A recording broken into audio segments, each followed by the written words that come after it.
Hello बंधुসকল मैं बजुदुल हक आपलोक सकलोके BS poultry farm YouTube channel पोनप्रथमते स्वागतम जानाइछु। আজি আমি আরিয়া লেয়ার কুকুরা পোৱালি নলবাৰী পঠাই দিম। নলবাৰী এজন দাদা তেখেতে 300 পিস পোৱালি অৰ্ডাৰ কৰিছে, তেখেতক আজি পোৱালিবিলাক পঠাই দিম। তো আজি 6-7 বছৰৰ পৰা আমি আৰিয়া লেয়াৰ কুকুৰা কণী উৎপাদনৰ কাৰণে পালন কৰি আছো। আপোনালোকে যদি আমাৰ আগৰ ভিডিঅ'বিলাক চাইছে তেনেহলে আপোনালোকে গম পায়। তো জিয়ান হক বন্ধুসকল 100% যদি অৰিজিনাল আপোনালোকক আৰিয়া লেয়াৰ কুকুৰা পোৱালি লাগে তেনেহলে স্ক্ৰীনত দিয়া নম্বৰৰ লগত যোগাযোগ কৰিব। অল অসম ডেলিভাৰী পাব। আমি কেনেকৈ পোৱালি পঠাই দিম আজি আপোনালোকে গমে পাব ভিডিঅ'টো শেষলৈকে চালে। তো যিয়ে নহওক আমি ইনকুবেটৰ মেচিনবিলাক আপোনালোকক দেখুৱাই আছোঁ। এইবিলাক মেচিন আমাৰ ইয়াত চলি আছে। এটাকে মেচিনত 1400 কণী বহা আছে।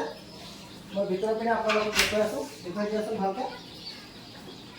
এইবিলাক হ'ল 100% অৰিজিনেল আৰিয়া লেয়াৰ কুকুৰা কণী। আমি হেচিং কণী বনাই থাকোঁ। আমাৰ ফাৰ্মত বৰ্তমান 400ৰ ওপৰত হেচিং মুৰ্গী আমি ৰাখিছোঁ, যিবিলাক মুৰ্গী আমি হেচিং কণী বনাই আছোঁ।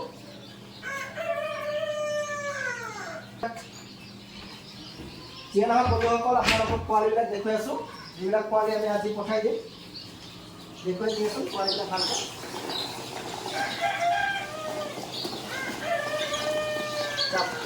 এই কোৱালিটি পোৱালি হয়, আজি 2 দিন বয়স চলি আছে।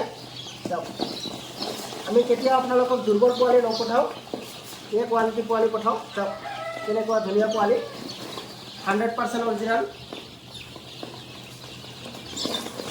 যিয়ে নহওক এতিয়া আমি আমাৰ কোকৰাঝাৰ টাউনত লৈ যাম, লৈ যাই পিনে তাত বাছত উঠাই দিম। আপোনালোকে ভিডিঅ'টো শেষলৈকে চাই ল'ব।